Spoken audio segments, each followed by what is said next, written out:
ఈ వీడియోలో భారత్ సృష్టిస్తున్న ఒక కొత్త మిలిటరీ పవర్ అంటే మన వార్ రూమ్ స్ట్రాటజీ అనేది పూర్తిగా మార్చుకొని ఒక కొత్త రకమైన మిలిటరీని సృష్టించాలి అనే ప్రయత్నాలు మనం చేస్తున్నాం. ఎందుకు అంటే దేశము ప్రమాదములో ఉంది. ఈ ప్రపంచములో 4 అతి శక్తివంతమైన దేశాలు, మీకు రష్యా ఆల్రెడీ ఒక యుద్ధములో ఉన్నారు, చైనా అనబడే దేశము తాయివాన్పై దండయాత్ర చేయడానికి సర్వము సిద్ధము చేసుకుంటున్నారు.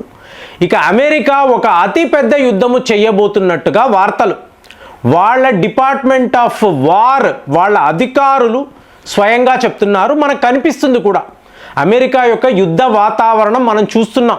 వెనుజులా అయ్యింది, నెక్స్ట్ ఈరాన్ అంటున్నారు, దాని తరువాత మీకు యామెన్ లాంటి దేశాలు. సో వీటిపై అమెరికా యుద్ధము చేయబోతున్నట్టుగా వార్తలు. ఇక మిగిలిన ఆఖరి దేశము భారత్. ఆల్రెడీ బంగ్లాదేశ్తో మనకు శత్రుత్వము రోజు రోజుకి ఎలా పెరుగుతుంది. పాకిస్తాన్లో ఈ తీవ్రవాద గ్రూపులు వీళ్ళు కలిసిమెలిసి మన దేశంపై ఎలాంటి కుట్రలు పన్నాలి అంటే ఇక్కడ ఒక ప్రాక్సీ వారో కోల్డ్ వారో కాదండి, టెర్రర్ పైన కూడా ఒక యుద్ధము చేయాల్సిన పరిస్థితి మనకు మాత్రమే అలాంటి ఒక సిట్యువేషన్. కాబట్టి టోటల్గా మన మిలిటరీ డిజైన్ అనండి దీన్ని మార్చివేయాలి. అంటే మే నెల 2025 ఆపరేషన్ సింధూర్ అయ్యింది. అక్కడ నుంచి ఒక 6 నెలలు మనము పూర్తిగా మేధోమదనము చేసుకొని పెర్ముటేషన్స్ కాంబినేషన్స్ ఎలా చేస్తే ఏమవుతుంది మొత్తము కూడా ఒక పెద్ద మిలిటరీ స్ట్రాటజీని వర్కౌట్ చేసాం. సో ఇప్పుడు దీని ఆలోచన ఏమిటి? మీకు వ్లాదిమిర్ పుతిన్ గారు భారత్ వచ్చి తిరిగి వెళ్ళారు. ఈ మధ్యలో ఏం జరిగింది? ఈయన ఇండియా రావడం, మన డిఆర్డిఓ వాళ్ళు రష్యా వెళ్ళడం అంతా జరిగింది. కానీ ఇందులో అతి ముఖ్యమైన ఒక విషయం, చాలా చాలా ఇంపార్టెంట్ క్రిటికల్ విషయం ఏమిటి అంటే మీకు R-37M అని అంటారు. మీకు దీని మీద నేను ఒక వీడియోలో కూడా మాట్లాడాను. ఈ R-37M అనబడేది ఒక గేమ్ చేంజర్ అండి. పుతిన్ గారు భారత్కి వచ్చి వెళ్ళారు అన్నప్పుడు ఆయన భారత్కి ఇచ్చిన బహుమానము ఏమిటి అంటే ఈ మిసైల్ సిస్టమ్ అండి. అంటే ఇవాళ ఈ మిసైల్ మన వద్ద ఉండడం వలన ఏమిటండి అడ్వాంటేజ్ అంటే ఇప్పుడు 2026లో పాకిస్తాన్తో ఒక చిన్నపాటి యుద్ధము మీరు చెయ్యాలి. సపోర్ట్గా అమెరికా వాడు ఉంటాడు, చైనా వాడు కూడా ఉంటాడు. చూడండి, పాకిస్తాన్తో యుద్ధం అంటే ఏదో వీడిని కొట్టేసి మనం తిరిగి వచ్చేసాం కాదండి.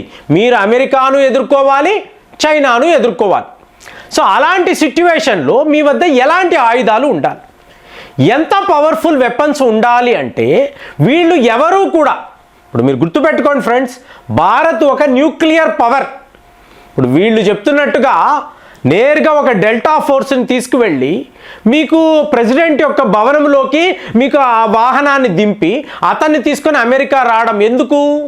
మీకు వాళ్ళ వద్ద ఎటువంటి అణు అస్త్రాలు లేవు. ఇదే పని నువ్వు ఈరాన్తో చెయ్యగలవా?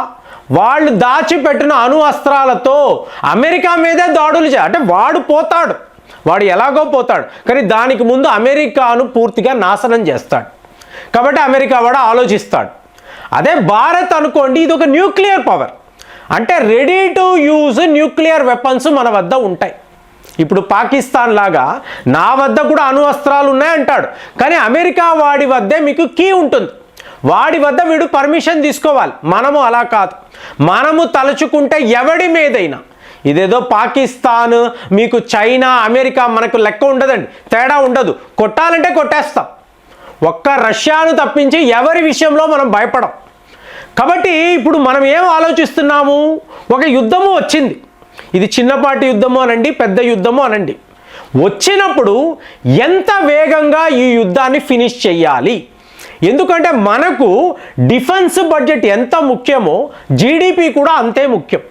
మనము మన ఆదాయాన్ని ఎప్పుడు పోగొట్టుకోవండి. ఇండియా ఎందుకు ఇంత స్టేబుల్గా ఉంటుందంటే మన ఎకనామిక్ కండిషన్స్ అనేవి ఎప్పుడూ కూడా చాలా చాలా చాలా చాలా జాగ్రత్తగా మనం గమనిస్తూ ఉంటాం. ఇదేదో ఆవేశపడిపోయి యుద్ధాలు చెయ్యమండి మనం. ఎందుకంటే ఒక రోజు మీరు యుద్ధము చెయ్యాలంటే 20 బిలియన్ రూపీస్ ఖర్చు. సో మనం చెయ్యం.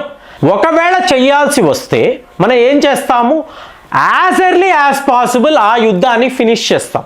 సో ఇందులోనే R-37M అనబడే ఈ మిజైల్ మీకు పనికొస్తుంది.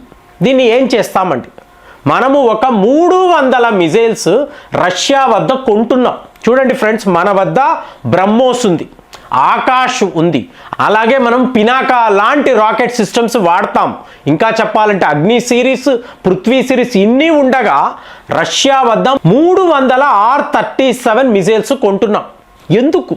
ఏమీ లేదండి, వీటిని మనము మన సుఖాయ్ విమానాల్లో ఫిట్ చేస్తాం. ఆల్రెడీ మీకు బ్రహ్మోస్ ఫిట్ అయి ఉంది. ఇంకొక 8 మిజైల్స్, అంటే ఒక్కొక్క విమానములో 8 R-37M అనబడే ఈ హైపర్సానిక్ మిజైల్స్. బ్రహ్మోస్ అనేది క్రూజ్ మిజైల్ అండి, ఇది హైపర్సానిక్ మిజైల్. 6+ మ్యాక్ స్పీడ్లో వెళ్ళగలిగే అసాధారణమైన మిజైల్ సిస్టమ్. సో బ్రహ్మోస్ కన్నా హయ్యెస్ట్. సో ఇప్పుడు వీటిని మనము మన సుఖాయ్ విమానాల్లో డిప్లాయ్ చేస్తాం. 8 మిసైల్స్ను డిప్లాయ్ చేస్తాం. చెప్తున్నాను, ఇప్పుడు పాకిస్తాన్తో యుద్ధం. మీరేం చేస్తారు, ఇక్కడ తమిళనాడులో సూళూరుపేట అన్నట్టు, సూళూరుపేటలో మనకు ఒక ఎయిర్ బేస్ ఉంది కదా, ఇక్కడ మనం మన సుఖాయ్ విమానాలను ఇక్కడ నుంచి స్టార్ట్ చేస్తామండి. మీకు ఒక గంట సేపట్లో ఇది గుజరాత్ దాకా వెళ్తుంది, వేగంగా గుజరాత్ దగ్గరికి వెళ్తుంది, అక్కడ ఆగుతుంది. మీకు అటువైపు పాకిస్తాన్ వాడికి సంబంధించిన విమానాలు ఉంటాయి, యుద్ధ విమానాలు, అంటే JF-17, J-10, F-16 లాంటి విమానాలు ఉంటాయి. మన మీద దాడులు చేయడానికి వాళ్ళు కూడా రెడీగా ఉంటారు.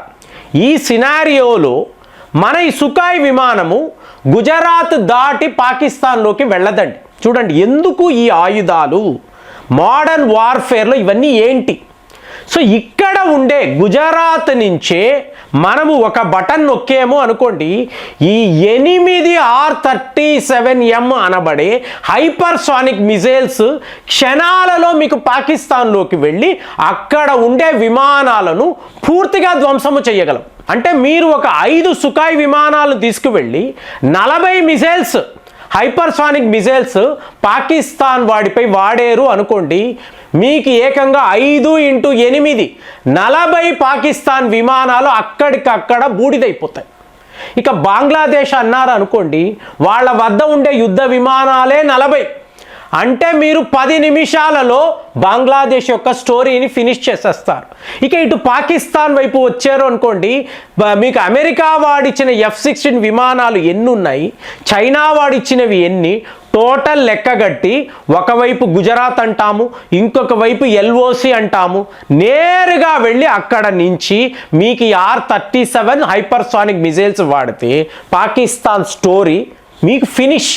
1-2 డేస్ మ్యాక్సిమం యుద్ధము, 2 రోజులు వాడి విమానాలంతా పూర్తిగా ధ్వంసం అయిపోతాయి.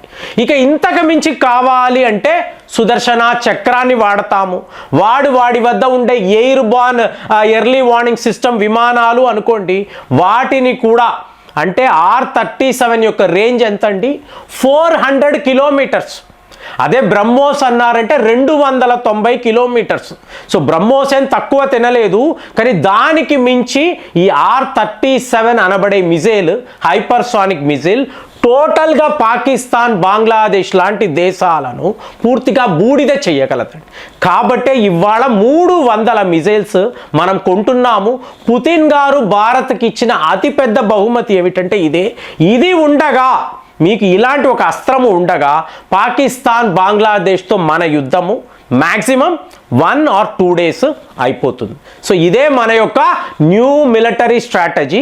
సో ఇది ఎలా ఉంది, దీనిని మనం ఇంప్లిమెంట్ చేస్తే ఆపరేషన్ సింధూర్ నెక్స్ట్ లెవెల్ ఎలా ఉంటుంది, మీకేమనిపిస్తుంది కామెంట్స్లో రాయండి. మళ్ళీ వచ్చే వీడియోలో కలుద్దాం. జై హింద్.